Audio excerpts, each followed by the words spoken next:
ya bunge ya budget, Mheshimiwa Oran Manase Njeza aje awasilishe maoni ya kamati.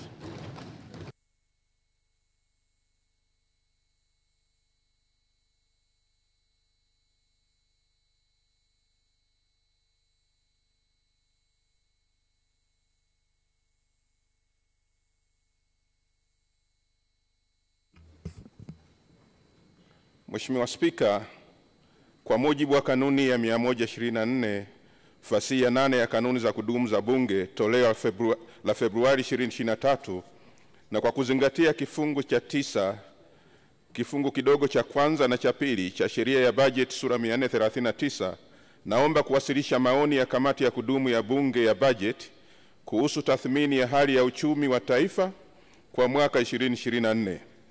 Mpango wa maendeleo wa taifa kwa mwaka 2024-2025.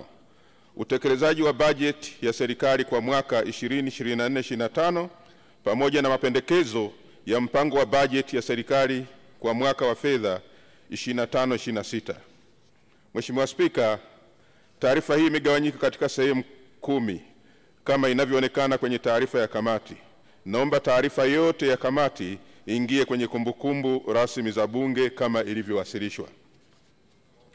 Mheshimiwa Spika, kamati naipongeza serikali chini ya uongozi wa Mheshimiwa Dr. Samia Suluhu Hassan, Rais wa Jamhuri wa Muungano wa Tanzania, kwa jitihada zake za kuhakikisha kuwa uchumi wa nchi unaimarika kwa kuendelea kuwekeza katika sekta ya kilimo, kuboresha miundombinu ya usafiri na usafirishaji, kulinda amani na utulivu, kuboresha mazingira ya ufanyaji biashara, kusimamia vizuri sekta ya fedha, kuboresha huduma za kijamii. Hakika Mheshimiwa Rais anastahili miaka 5 tena. Mheshimiwa Spika, kielelezo namba 2 kwenye taarifa kinaonyesha mchango wa shughuli za kiuchumi katika pato la taifa kwa mwaka 2024. Mheshimiwa Spika, kamati na ushauri serikali kufanya mageuzi katika sekta ya kilimo, madini na utalii ili kuongeza tija, thamani na kuboresha masoko. Vile vile, serikali iweke mikakati thabiti ya kupambana na mabadiliko ya tabia nchi yanayoweza kuathiri sekta ya kilimo. Hatua hizi kwa pamoja zitaleta manufaa katika uchumi. Mheshimiwa Spika, kuhusu mfumuko wa bei wa taifa. Mheshimiwa Spika, katika mwaka 2024 mfumuko wa bei ulikuwa kwa wastani wa 3.1% ikilinganishwa na wastani wa 3.8% kwa mwaka 2023 na 4.3% kwa mwaka 2022. Kushuka kwa mfumuko wa bei nchini kumechangiwa na utekelezaji madhubuti wa sera ya fedha na bajeti, kutengamaa kwa bei ya mafuta katika soko la dunia na kuimarika kwa upatikanaji wa chakula katika masoko ya ndani na nchi jirani. Mheshimiwa Spika, mwenendo huu himilivu wa mfumuko wa bei nchini umekuwa na manufaa kama vile kuvutia uwekezaji, kulinda thamani ya shilingi, kuwa na uchumi unaotabirika na kuwa na jamii yenye utulivu. Napenda kumpongeza tena Mheshimiwa Dr. Samia Suluhu Hassan, Rais wa Jamhuri ya Muungano wa Tanzania, kwa kuendelea kuimarisha uchumi ili kuhakikisha unakuwa imara na unaotabirika. Kuhusu akiba ya fedha za kigeni, Mheshimiwa Spika, kwa mujibu wa ripoti ya sera za fedha Monetary Policy Report ya Benki Kuu ya mwezi April 2025 hadi kufikia March 2025, kiwango cha akiba ya fedha za kigeni kilifikia dola za Marekani bilioni 5.6 kutoka dola za Marekani bilioni 5.3 katika kipindi kama hicho mwaka 2024. Hii ni sawa na ongezeko la 5.7%. Kiasi hicho kilitosheleza malipo ya uagizaji bidhaa na huduma kutoka nje ya nchi kwa kipindi cha miezi 4.5. Kuongezeka kwa akiba ya fedha za kigeni nchini katika kipindi hiki kimesababishwa na mpango wa ununuzi wa dhahabu, utekelezaji wa mikakati ya kuongeza mauzo ya nje na kupunguza uingizaji wa bidhaa kutoka nje. Kuhusu mwenendo wa viwango vya riba na huduma za kibenki, Mheshimiwa Spika, wastani wa riba za mikopo ulipungua kutoka 15.75 mwaka 2023 hadi 15.47 mwaka 2024. Vile vile, katika kipindi hicho, viwango vya riba za akiba za wateja vilipungua toka 10.08 mpaka 8.14. Kamati inaishauri serikali kufanya marejeo ya viwango vya riba vya hati fungani za serikali ili kutoathiri ukopaji kwa sekta binafsi. Tathmini ya utekelezaji wa bajeti ya serikali kwa mwaka wa fedha 24-25. Mheshimiwa Spika, katika mwaka wa fedha 24-25, bajeti ya serikali iliyoidhinishwa na Bunge ilikuwa shilingi trilioni 50.29. Kati ya kiasi hicho, shilingi bilioni 33.86 ilikuwa ni kwa ajili ya matumizi ya kawaida na shilingi trilioni 16.43 ni kwa ajili ya matumizi ya maendeleo sawa na 67.34 na 32.66 ya bajeti yote mtawalia. Mheshimiwa Spika, katika kipindi cha Julai 2024 hadi Mei 2025, serikali imefanikiwa kukusanya jumla ya trilioni 45.07 sawa na 89.62 ya bajeti nzima ya serikali, na ikiwa pungufu ya shilingi trilioni 6.22. Kwa kuwa ukusanyaji wa mapato wa shilingi trilioni 4.3 kwa mwezi, ni dhahiri kuwa ifikapo tarehe 30 Juni serikali itakuwa imefikia ukusanyaji wa zaidi ya 98.17 ya lengo la mwaka mzima. Mheshimiwa Spika, ufanisi huu umekuwepo kwa miaka minne mfululizo katika mwaka wa 2021, 21-22 na 22-23 na pia 23-24. Bajeti ya serikali imekuwa ikitekelezwa kwa wastani wa 96%. Hivyo naomba nimpongeze Mheshimiwa Rais tena, Mheshimiwa Dr. Samia Suluhu Hassan, Rais wa Jamhuri ya Muungano wa Tanzania, kwa ufanisi huu katika utekelezaji wa bajeti ya serikali. Mheshimiwa Spika, kuhusu mapato ya kodi, katika kipindi cha Julai 2024 hadi Mei 2025, jumla ya shilingi trilioni 26.86 zilikusanywa na Mamlaka ya Mapato Tanzania TRA sawa na 91.23 ya lengo la kukusanya trilioni 29.42. Aidha, ufanisi huu umechagizwa na kuongezeka kwa mapato ya kodi ya forodha, ambapo katika kipindi cha Julai 2024 mpaka Februari 2025 jumla ya shilingi trilioni 8.26 zilikusanywa sawa na ongezeko la shilingi trilioni 1.18 ikilinganishwa na shilingi trilioni 7.08 zilizokusanywa katika kipindi kama hicho mwaka 23-24. Kamati naipongeza Mamlaka ya Mapato Tanzania kwa ufanisi huo wa ukusanyaji wa mapato. Kodi yetu, maendeleo yetu. Kielelezo namba 4 kwenye taarifa ya kamati kinaonyesha mwenendo wa ukusanyaji wa mapato toka mwaka 1999 mpaka 2024. Mheshimiwa Spika, ufanisi wa makusanyo ya kodi umetokana na matumizi ya mifumo ya tehama katika kukusanya mapato, mwamko wa wananchi kulipa kodi kwa hiari, ongezeko la rasilimali watu kwa Mamlaka ya Mapato, kukua kwa uchumi na ongezeko la biashara na uwekezaji nchini. Pamoja na mafanikio hayo, bado kuna changamoto ambazo zinarudisha nyuma jitihada za serikali katika kuongeza mapato ya kodi. Changamoto hizo ni idadi ndogo ya walipa kodi hai, uwepo wa sekta isiyo rasmi na wingi wa mamlaka za udhibiti. Mheshimiwa Spika, kamati inaishauri serikali masuala yafuatayo: kuongeza mchango wa kodi kutoka biashara ndogo ndogo na zakati, kuhamasisha matumizi ya mifumo ya kitehama kwa ajili ya malipo, yani cashlight, kuendelea kutoa elimu ya mlipa kodi ili saidie kujenga utamaduni wa ulipaji kodi kwa hiari na umuhimu wote katika maendeleo ya nchi. Jedwali namba 6 kwenye taarifa ya kamati linaonyesha mwenendo wa makusanyo ya mapato kuanzia mwaka 2022-23 hadi mwaka 24-25. Mheshimiwa Spika, kuhusu mapato yasiyo ya kodi, Kwa kipindi cha miaka minne kuanzia 2021 hadi 23-24, mapato yasiyo ya kodi yamekuwa yanakusanywa kwa wastani wa 78.33%. Pamoja na kwamba ufanisi huu ni wa kiwango cha kuridhisha, mapato haya yangeweza kukusanywa zaidi endapo mifumo ya kitehama ingetumika katika kukusanya ada na tozo. Kamati inaishauri serikali kuimarisha mifumo ya ukusanyaji wa maduhuli pamoja na kuchukua hatua za kinidhamu kwa wizara, idara na taasisi za serikali ambazo hazitatumia mifumo ya kielektroniki katika ukusanyaji wa mapato. Mheshimiwa Spika, kuhusu mapato ya mamlaka ya serikali za mitaa. Serikali za mitaa zilikusudia kukusanya jumla ya trilioni 1.36.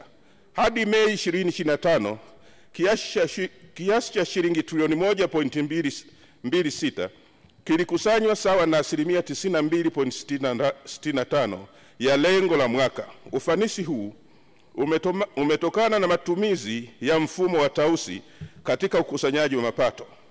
Kamati inaipongeza serikali kwa kutumia mfumo huu ambao umepunguza upotevu wa mapato ya serikali za mitaa. Kamati inaishauri serikali kukamilisha usajili wa majengo ili kuongeza mapato ya mamlaka ya serikali za mitaa na kuweza kujitegemea kimapato.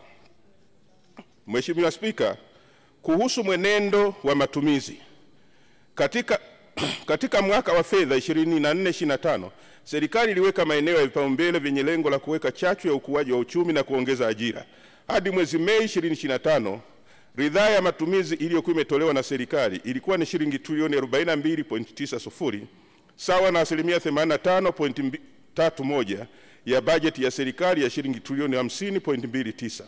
Kati ya fedha hizo, matumizi ya kawaida ni shilingi trilioni 30.63, sawa na 90.8% ya lengo la mwaka la shilingi trilioni 34.94. Aidha, kiasi hicho cha shilingi trilioni 15.74 kilitolewa kwa ajili ya miradi ya maendeleo sawa na 95.8% ya lengo la mwaka la shilingi trilioni 16.43. Jedwali namba 7 kwenye taarifa ya kamati linaonyesha fedha za matumizi ya maendeleo kwa mwaka 2021 hadi mwaka 24-25. Kuhusu ugharamiaji wa deni la taifa. Mheshimiwa Spika, hadi mwezi wa Mei 2025, serikali ilitumia jumla ya shilingi trilioni 11.16 kwa ajili ya kugharamia deni la taifa, ikiwa ni 85.08% ya lengo la mwaka la kulipa jumla ya shilingi trilioni 13.12. Kamati inaipongeza serikali kwa hatua hii iliyozichukua katika kuimarisha thamani ya shilingi dhidi ya dola ya Marekani, ambazo zimeenda kupunguza gharama kwenye malipo ya deni la nje ambalo asilimia 62 lipo kwa dola za Marekani. Matumizi ya maendeleo. Mheshimiwa Spika, hadi mwezi Mei 2025, ridhaa ya matumizi ya maendeleo iliyotolewa ilikuwa shilingi trilioni 15.7, sawa na 95.8% ya lengo la mwaka la shilingi trilioni 16.43. Katika kipindi hicho, serikali iliendelea kugharamia utekelezaji wa miradi mbalimbali ya maendeleo, ikiwa ni pamoja na ukamilishaji wa miradi ya bwawa la Julius Nyerere, daraja la Kigongo Busisi na mradi wa ujenzi wa reli ya kisasa ya SGR. Na kuhusu tathmini ya utekelezaji wa mpango wa maendeleo taifa kwa mwaka wa fedha 24-25 pamoja na uchambuzi wa mapendekezo ya mpango wa maendeleo wa taifa kwa mwaka 2025-26. Mheshimiwa Spika, mpango wa taifa wa maendeleo wa mwaka 24-25 ni wa 4 katika utekelezaji wa mpango wa 3 wa maendeleo wa miaka mitano 21-22 mpaka 25-26. Mpango huo ulikuwa na dhima ya kujenga uchumi shindani na wa viwanda kwa maendeleo ya watu. Mpango wa mwaka 24-25 ulitarajia kugharamia kiasi cha shilingi trilioni 16.43, sawa na 32.67% ya bajeti yote ya serikali. Kati ya fedha hizo, shilingi trilioni 12.78 ni fedha za ndani na shilingi trilioni 3.64 ni fedha za nje. Hadi kufikia mwezi Mei 2025, jumla ya shilingi trilioni 15.74 zilitolewa, sawa na 95.1%. Kamati inaendelea kumpongeza Mheshimiwa Dr. Samia Suluhu Hassan, Rais wa Jamhuri ya Muungano, kwa nia yake thabiti ya kuwaletea Watanzania maendeleo. Mheshimiwa Spika, mpango wa mwaka 25-26 unatarajiwa kugharimu shilingi trilioni 17.49 sawa na asilimia 30.96 ya bajeti yote ya mwaka 25-26. Mpango huu umejikita katika kuendeleza na kukamilisha utekelezaji wa afua zinazotoa matokeo katika maeneo matano. Kipaumbele ya mpango wa 3 wa maendeleo ya taifa miaka mitano kama yanavyoonekana kwenye taarifa ya kamati. Kuhusu sekta ya afya, Mheshimiwa Spika, sekta hii ilipangiwa kutumia jumla ya shilingi trilioni 1.31 katika mwaka wa fedha 24-25. Hadi kufikia Machi 2025, jumla ya shilingi trilioni 1.23 zilipokelewa sawa na asilimia 94. Katika mwaka wa fedha 25-26, sekta hii imeidhinishiwa bajeti ya shilingi trilioni 1.62 sawa na ongezeko la asilimia 23.67.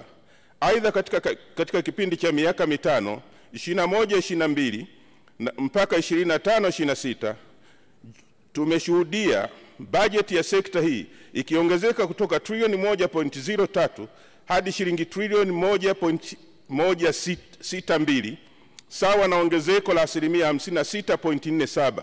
Hakika haya ni maendeleo makubwa, na kamati inaipongeza serikali inayoongozwa na Mheshimiwa Dr. Samia Suluhu Hassan, Rais wa Jamhuri ya Muungano wa Tanzania, kwa uongozi ambao umeleta mageuzi makubwa katika sekta ya afya, hatua iliyopelekea kupata tuzo kwa Mheshimiwa Rais ya The Global Goalkeeper Awards kutoka taasisi ya The Gates.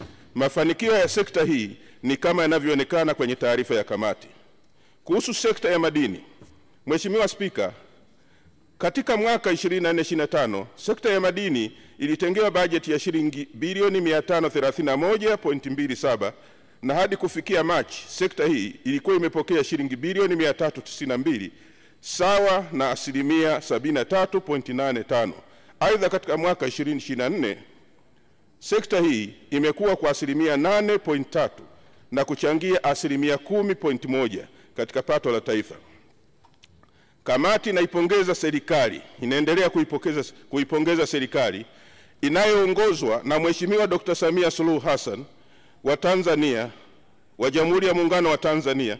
Katika kipindi cha uongozi wake, bajeti ya Wizara ya Madini imeongezeka kutoka shilingi bilioni 66.82 kwa mwaka 21-22 hadi shilingi bilioni 531 kwa mwaka 24-25 sawa na ongezeko la asilimia 695. Ongezeko hilo linaonyesha nia ya dhati ya kuboresha sekta ya madini. Mafanikio ya sekta hii ni kama yanavyoonekana kwenye taarifa ya kamati. Mheshimiwa Spika, kamati inaipongeza serikali kwa uamuzi huo, kwani umewezesha upatikanaji wa dhahabu kwa ajili ya hazina ya taifa ya fedha za kigeni, foreign reserves, ambapo hadi Mei 2025 Benki Kuu ilinunua takriban tani 4.8 ya dhahabu iliyozalishwa na kuchakatwa hapa nchini. Hata hivyo, ili kuendelea kuongeza ufanisi na tija katika sekta hii, kamati inaishauri serikali kufanya mabadiliko ya sheria zote ambazo zinakwamisha uwekezaji kwenye sekta ya madini, kupunguza kodi, kudhibiti utoroshaji wa madini na kuhakikisha kuwa madini yanaongezwa thamani nchini kabla ya kusafirishwa kwenda nje.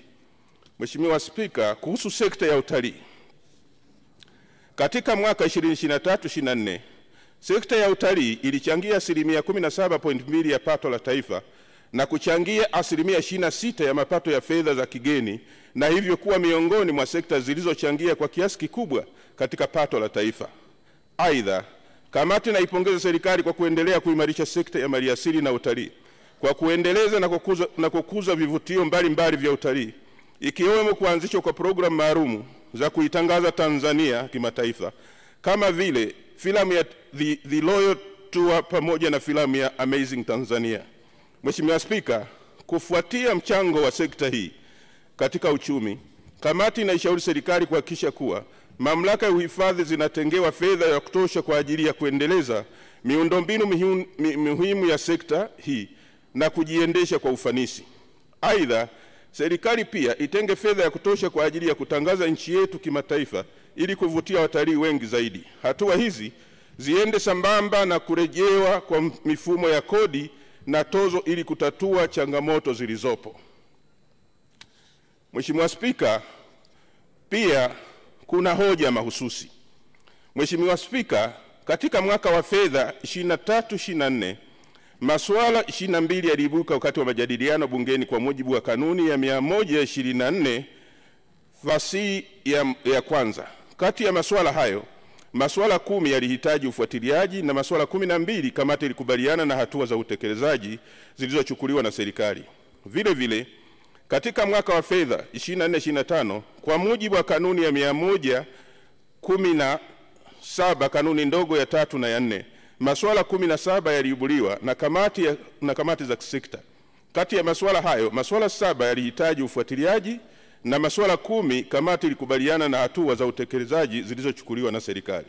Mheshimiwa Spika, taarifa ninayoiwasilisha ni muhtasari wa ufuatiliaji wa maagizo ya kamati ya uongozi kwa serikali kuhusiana na baadhi ya masuala muhimu.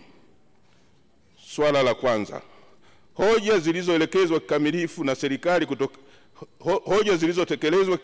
serikali kutokana na maagizo ya kamati ya uongozi kwa mujibu wa kanuni ya 124 kanuni ndogo ya kwanza ya kanuni za kudumu za Bunge toleo la Februari 2023. Kurejesha ukusanyaji wa mapato kwa mamlaka ya bandari. Mheshimiwa Spika, kulikuwa na hoja ya kurejesha ukusanyaji wa mapato yanayotokana na tozo ya GAT kwa mamlaka ya bandari kutoka mamlaka ya mapato Tanzania. Serikali ilikubali pendekezo hilo na kufanya mabadiliko kupitia sheria ya fedha ya mwaka 2024 na kurejesha jukumu hilo kwa mamlaka ya bandari.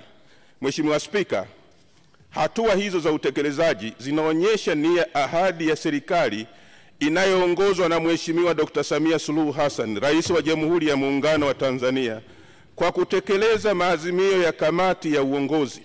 Hakika 4R za Mheshimiwa Rais anazitekeleza kwa vitendo. Mheshimiwa Spika, pia kulikuwa na masuala ya utekelezaji kwa mujibu wa kanuni ya 117 fasihi ya 3 na 4 yaliyotokana na utekelezaji wa bajeti kwa mwaka wa fedha 24-25 na makadirio ya bajeti kwa mwaka 25-26 kuhusu utoaji wa fedha kwa ajili ya ujenzi wa vituo vya afya vya kimkakati na umaliziaji wa maboma yaliyoanzishwa kwa nguvu za wananchi. Mheshimiwa Spika, utakumbuka kwamba katika marejeo ya bajeti ya serikali mwezi Februari mwaka 2025, supplementary budget, serikali ilikubali kutenga jumla ya shilingi bilioni 123 na milioni 500 kwa ajili ya kukamilisha maboma na ujenzi wa vituo vya afya vya kimkakati. Kati ya fedha hizo, shilingi bilioni 70 ni kwa ajili ya maboma na shilingi bilioni 53 na milioni 500 ni kwa ajili ya ujenzi wa vituo vya afya vya kimkakati. Hadi tarehe 31 Mei 2025, serikali ilikuwa imetoa jumla ya shilingi bilioni 70. Kati ya kiasi hicho, shilingi bilioni 40 zimetolewa kwa ajili ya ukamilishaji wa maboma na bilioni 30 zimetolewa kwa ajili ya vituo vya afya vya kimkakati.